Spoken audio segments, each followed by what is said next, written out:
Hello, welcome back to Happy Learning with Radhika Gopakumar. Today we shall deal with the lesson Indigo, which has been written by Louis Fischer. Louis Fischer was born in Philadelphia. He served as a volunteer in the British Army between 1980 and 1920. Fischer made a career as a journalist and wrote for the New York Times, the Saturday Review, and for European and Asian publications.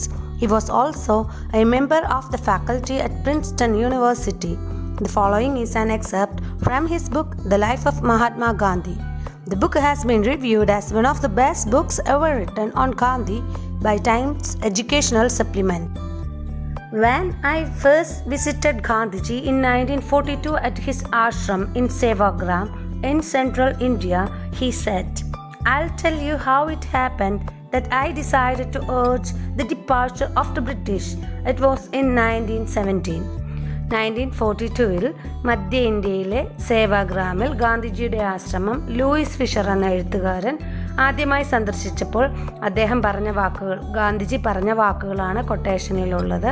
ബ്രിട്ടീഷുകാരുടെ വിടവാങ്ങലിനെ അല്ലെങ്കിൽ ബ്രിട്ടീഷുകാർ India വിട്ടു പോകുന്നതിനെക്കുറിച്ച് ചിന്തിക്കുവാൻ പ്രേരിപ്പിച്ചത് അല്ലെങ്കിൽ തീരുമാനിച്ചത് ഞാൻ എങ്ങനെയാണെന്ന് നിങ്ങളോട് പറയും. അത് നടന്നത് 1917-ലായിരുന്നു. He had gone to the December 1916 annual convention of the Indian National Congress Party in Lucknow. There were 2,301 delegates and many visitors. During the proceedings, Gandhiji recounted, "A peasant came up to me looking like any other peasant in India, poor and emaciated, and said, I am Rajkumar Shukla, I am from Champaran and I want you to come to my district." Gandhiji had never heard of that place. It was in the foothills of the towering Himalayas near the kingdom of Nepal. 1916 ഡിസംബറിൽ ലക്നൌവിൽ നടന്ന Indian national Congress പാർട്ടിയുടെ വാർഷിക കൺവെൻഷനിൽ പങ്കെടുക്കുവാൻ ഗാന്ധിജി പോയിരുന്നു. ഏകദേശം 2301 പ്രതിനിധികളും ധാരാളം സന്ദർശകരും ആ സമ്മേളനത്തിൽ ഉണ്ടായിരുന്നു. നടപടിക്കിടെ ഗാന്ധിജി ഇങ്ങനെ പറഞ്ഞു, "ഇന്ത്യയിലെ മറ്റേതു കർഷകനെയും പോലെ അന്നത്തെ കർഷകർ ദരിദ്രരും ക്ഷുഭിതരുമായിരുന്നു. അങ്ങനെയുള്ള ഒരു കർഷകൻ എൻ്റെ അടുക്കൽ വന്നു. ഞാൻ രാജ്കുമാർ ശുക്ല, ചമ്പാരനിൽ നിന്നാണ് ഞാൻ വരുന്നത്. നിങ്ങൾ എൻ്റെ ജില്ലയിലേക്ക് വരണമെന്ന് ഞാൻ ആഗ്രഹിക്കുന്നു." അതുവരെ ഗാന്ധിജി ഈ സ്ഥലത്തെക്കുറിച്ച് കേട്ടിട്ടുണ്ടായിരുന്നില്ല.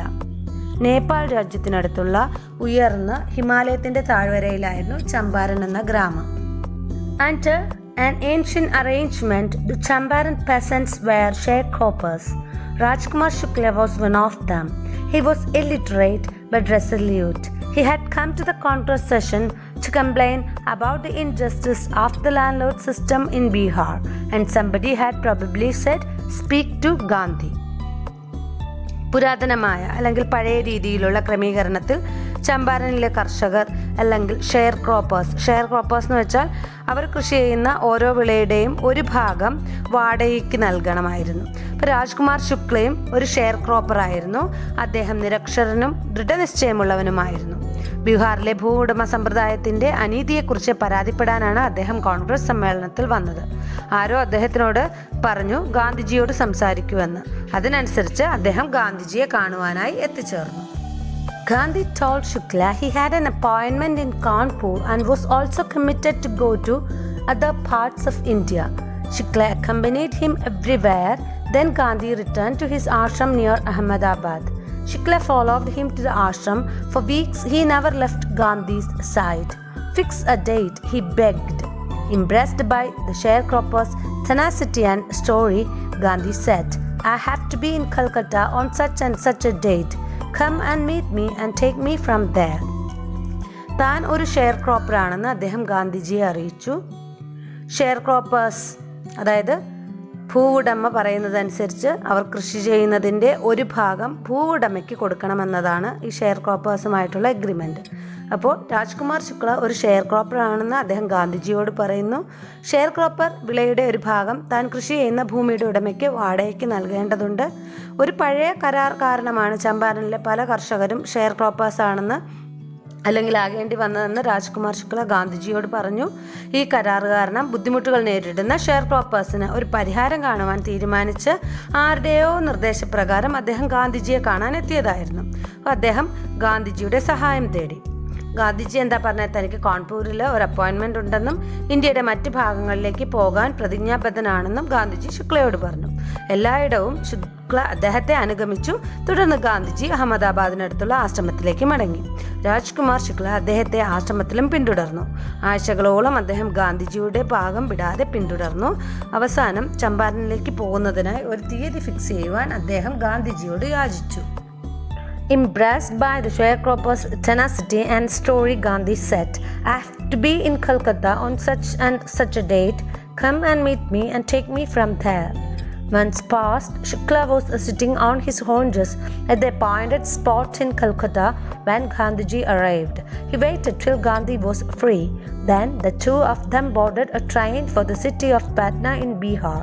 There, Shukla led him to the house of a lawyer named Rajendra Prasad, who later became president of the Congress Party of India.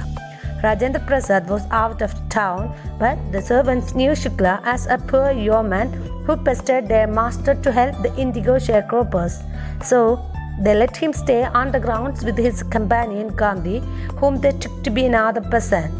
But Gandhi was not permitted to draw water from the well, lest some drops from his bucket pollute the entire source. How did they know that he was not an untouchable? ഇപ്പോൾ share ക്രോപ്പറുടെ ദൃഢത കണ്ട് അദ്ദേഹത്തിൻ്റെ കഥകൾ കേട്ട് മതിപ്പുളവായ ഗാന്ധിജി പറഞ്ഞു, ഞാൻ ഇന്ന തീയതികളിൽ കൊൽക്കത്തയിൽ ഉണ്ടായിരിക്കും. എന്നെ വന്ന് കാണുകയും അവിടെ നിന്ന് ചമ്പാരനിലേക്ക് കൂട്ടിക്കൊണ്ടു പോകാനും നിർദ്ദേശിച്ചു. മാസങ്ങൾ കടന്നുപോയി. ഗാന്ധിജി വരുമ്പോൾ രാജ്കുമാർ ശുക്ല കൊൽക്കത്തയിൽ പറഞ്ഞ സ്ഥലത്ത് കാത്തിരിപ്പുണ്ടായിരുന്നു.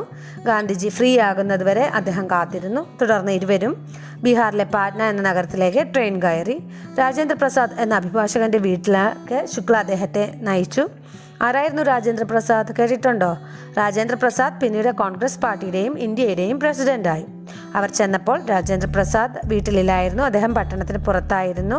അപ്പം നീലം കർഷകരെ സഹായിക്കണം എന്നാവശ്യപ്പെട്ടുകൊണ്ട് ദരിദ്രനായ രാജ്കുമാർ ശുക്ല, ദരിദ്രനായ കർഷകൻ സ്ഥിരമായി തങ്ങളുടെ യജമാനനെ കാണാൻ ചെല്ലുന്നത് രാജേന്ദ്ര പ്രസാദിൻ്റെ സെർവൻസിന് അറിയാമായിരുന്നു. അതിനാൽ മറ്റൊരു കൂട്ടാളിയായ ഗാന്ധിജിയെ കൂടെ അന്ന് കണ്ടപ്പോൾ അവർ അകത്തേക്ക് പ്രവേശിക്കാൻ അനുവദിച്ചില്ല. അതുമാത്രമല്ല, ഗാന്ധിജിക്ക് ദാഹിച്ചിട്ട് പോലും കിണറ്റിൽ നിന്ന് വെള്ളമെടുക്കാനും അനുവദിച്ചില്ല. കാരണം എന്താ? വെള്ളമെടുക്കുമ്പോൾ ബക്കറ്റിൽ നിന്ന് വീഴുന്ന വെള്ളത്തുള്ളികൾ ചിലപ്പോൾ കിണറ്റിലെ വെള്ളത്തെ പൊല്യൂട്ടാക്കും അശുദ്ധമാക്കുമെന്ന് അവർ ഭയന്നു. അപ്പോൾ ലൂയിസ് ഫിഷർ ചോദിക്കുകയാണ്, ഗാന്ധിജി തൊട്ടുകൂടാത്തവനല്ലെന്ന് അവർ എങ്ങനെ മനസ്സിലാക്കി?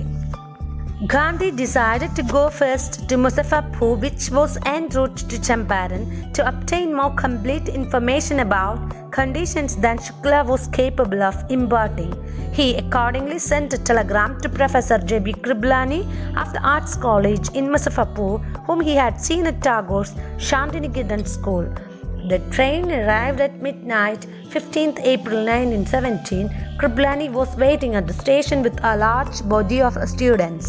Gandhi stayed there for 2 days in the home of Professor Malkhani, a teacher in a government school. ഇപ്പോൾ രാജ്കുമാർ ശുക്ലയ്ക്ക് നൽകുവാൻ പ്രാപ്തിയുള്ളതിനേക്കാൾ വ്യവസ്ഥകളെക്കുറിച്ച് കൂടുതൽ വിവരങ്ങൾ നേടുന്നതിന് ചമ്പാരനിലേക്കുള്ള യാത്രാമധ്യേ മുസഫർപൂരിലേക്ക് പോകുവാനായി ഗാന്ധിജി തീരുമാനിച്ചു. കുറച്ചും കൂടെ ഐഡിയാസ് കളക്ട് ചെയ്യണമെന്ന് ഗാന്ധിജിക്ക് തോന്നി. ടാഗോറിന്റെ ശാന്തിനികേതൻ സ്കൂളിൽ കണ്ട മുസഫർപൂരിലെ ആർട്സ് കോളേജിലെ പ്രൊഫസർ J.B. കൃപലാനിക്ക് അദ്ദേഹം ഒരു ടെലഗ്രാം അയച്ചു. 1917 ഏപ്രിൽ 15 അർദ്ധരാത്രിയിലാണ് ട്രെയിൻ എത്തിയത്. കൃപലാനി ഒരു വലിയ കൂട്ടം വിദ്യാർത്ഥികളുമായി സ്റ്റേഷനിൽ കാത്തു നിൽക്കുകയായിരുന്നു.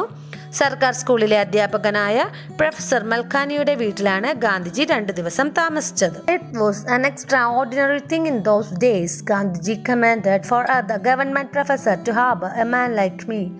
In smaller localities, the Indians were afraid to show sympathy for advocates of home rule. The news of Gandhiji's advent and of the nature of his mission spread quickly through Muzaffarpur and to Champaran. Sharecroppers from Champaran began arriving on foot and by conveyance to see their champion. Muzaffarpur lawyers called on Gandhi to brief him. They frequently represented peasant groups in court. They told him about their cases and reported the size of their fee. അത് അസാധാരണമായ ഒരു കാര്യമായിരുന്നു ആ ദിവസങ്ങളിൽ. ഗാന്ധിജി അഭിപ്രായപ്പെട്ടു. ഏത്? ഗാന്ധിജിയെ പോലെയുള്ള ഒരാളെ പാർപ്പിക്കാൻ ഒരു സർക്കാർ പ്രൊഫസർക്ക്, പ്രത്യേകിച്ച് ചെറിയ പ്രദേശങ്ങളിൽ താമസിക്കുന്നവർക്ക് അനുഭാവം ഇന്ത്യക്കാരോട് പ്രകടിപ്പിക്കുവാൻ ഭയപ്പെട്ടിരുന്നു. ഗാന്ധിജിയുടെ വരവിനെയും അദ്ദേഹത്തിൻ്റെ ദൗത്യത്തിൻ്റെ സ്വഭാവത്തെക്കുറിച്ചുമുള്ള വാർത്ത മുസഫർപൂരിലെ ചമ്പാരനിലെയും വേഗത്തിൽ പ്രചരിച്ചു. ചമ്പാരനിൽ നിന്നുള്ള ഷെയർ ക്രോപ്പേഴ്സ് തങ്ങളുടെ ചാമ്പ്യനെ കാണാൻ എത്തി തുടങ്ങി. മുസഫർപൂർ അഭിഭാഷകർ ഗാന്ധിജിയെ വിളിച്ചു വരുത്തി. അവർ കോടതിയിൽ പലപ്പോഴും കർഷകരെ പ്രതിനിധീകരിച്ചിരുന്നു. അവർ അവരുടെ കേസുകളെക്കുറിച്ച് പറഞ്ഞു. കർഷകരിൽ നിന്ന് അവർ വാങ്ങിക്കുന്ന ഫീസിനെ കുറിച്ചും പറഞ്ഞു. Gandhi chided the lawyers for collecting big fee from the sharecroppers. He said, "I have come to the conclusion that we should stop going to law courts. Taking such cases to the courts does little good, where the peasants are so crushed and fear-stricken. Law courts are useless. The real relief for them is to be free from fear." Share ക്രോപ്പേഴ്സിൽ നിന്ന് വലിയ fees വാങ്ങിച്ചതിന് Gandhiji ലോയേഴ്സിനെ വഴക്ക് പറഞ്ഞു. അദ്ദേഹം ഇങ്ങനെ പറഞ്ഞു: ഞങ്ങൾ നിയമകോടതികളിൽ പോകുന്നത് അവസാനിപ്പിക്കണം എന്ന നിഗമനത്തിലെത്തി. അത്തരം കേസുകൾ കോടതികളിലേക്ക് കൊണ്ടുപോകുന്നത് നല്ലതല്ല. എന്തുകൊണ്ടാണ്? കൃഷിക്കാർ തകർക്കപ്പെടുകയും ഭയപ്പെടുകയും ചെയ്യുന്നിടത്ത് നിയമകോടതിയിൽ ഉപയോഗശൂന്യമാണ്. കോടതികളിൽ പോകുന്നത് തന്നെ ഉപയോഗശൂന്യമാണ്. കാരണം അവർക്ക് പേടിയാണ് എതിർക്കാനായിട്ട്. അപ്പോൾ ഭയത്തിൽ നിന്ന് മുക്തമാക്കുക എന്നതാണ് അവർക്ക് യാഥാർത്ഥ്യമായ ആശ്വാസം നൽകുന്ന കാര്യം. Most of the arable land in the Champaran district was divided into large estates owned by Englishmen and worked by Indian tenants. The chief commercial crop was indigo. The landlords compelled all tenants to plant pre-20s or 15% of their holdings with indigo and surrender their indigo harvest as rent. This was done by a long-term contract. Champaran ജില്ലയിലെ കൃഷിയോഗ്യമായ അറബിൾ land, കൃഷിയോഗ്യമായ ഭൂരിഭാഗം ഭൂമിയും ഇംഗ്ലീഷുകാരുടെ ഉടമസ്ഥതയിലുള്ള വലിയ എസ്റ്റേറ്റുകളായി വിഭജിക്കപ്പെട്ടിരുന്നു. IndiGo, അതായത് നീലം, ആയിരുന്നു പ്രധാന വാണിജ്യവിള. അപ്പോൾ ഈ ഭൂ ഉടമകൾ, അതായത് ഇംഗ്ലീഷുകാർ, എല്ലാ കുടിയാന്മാരെയും എല്ലാ കർഷകരോടും ഒരു കാര്യം പറഞ്ഞിരുന്നു. അതായത് അവർ കൃഷി ചെയ്യുന്നതിൻ്റെ 1/3 ഒന്നുകിൽ 1/3 അല്ലെങ്കിൽ 15% കൈവശമുള്ള ഇൻഡിഗോ അല്ലെങ്കിൽ നീലം ഉപയോഗിച്ച് നട്ടുപിടിപ്പിക്കാനും വിളവെടുക്കുമ്പോൾ ഇൻഡിഗോ മുഴുവൻ വാടകയായി ഈ ബ്രിട്ടീഷുകാർക്ക് നൽകാനും നിർബന്ധിച്ചിരുന്നു. അതായത് നമ്മൾ ഏത് കൃഷി ചെയ്താലും അതിൻ്റെ 1/3 ഇൻഡിഗോ ആകണം എന്നുള്ളത് നിർബന്ധമായിരുന്നു. എഗ്രിമെൻ്റ് ചെയ്തിരുന്നു അവരങ്ങനെ. അതൊരു ദീർഘകാല കരാറായിട്ടാണ്, ഒരു ലോങ് ടേം എഗ്രിമെൻ്റ് ആയിട്ടാണ് അവർ കോൺട്രാക്റ്റ് അവർ എന്താ ചെയ്തത്? ലോങ് ടേം ഒരു ദീർഘകാല കരാറായിട്ടാണ് അവരത് ഒപ്പുവെച്ചത്. ജർമ്മനി സിന്തറ്റിക് അല്ലെങ്കിൽ ആർട്ടിഫിഷ്യൽ, കൃത്രിമമായ നീലം ഉൽപ്പാദിപ്പിക്കുന്നതായി നിലവിൽ ഭൂവുടമകൾക്ക് മനസ്സിലായി. അതായത് ബ്രിട്ടീഷുകാർക്ക് മനസ്സിലായി ഇനി ഈ വിളവ് കൊണ്ട് വലിയ ഗുണമൊന്നുമില്ല, കാരണം ജർമ്മനി സിന്തറ്റിക് ഇൻഡിഗോ ഉൽപ്പാദിപ്പിക്കുവാൻ തുടങ്ങിയെന്ന്. അപ്പോൾ അവരെന്ത് ചെയ്തു? 15% ക്രമീകരണത്തിൽ നിന്ന് നിങ്ങളെ മോചിപ്പിക്കാം എന്ന് കർഷകരോട് പറഞ്ഞു. പക്ഷെ അങ്ങനെ മോചിപ്പിക്കണമെങ്കിൽ നിങ്ങൾ ഞങ്ങൾക്ക് നഷ്ടപരിഹാരം നൽകണമെന്ന് അവർ ഷെയർ ക്രോപ്പേഴ്സിനോട് പറഞ്ഞ് അവർ തിരിച്ച് ആ കരാറുകൾ നേടി. This is the end of the part 1. Thank you. Please subscribe.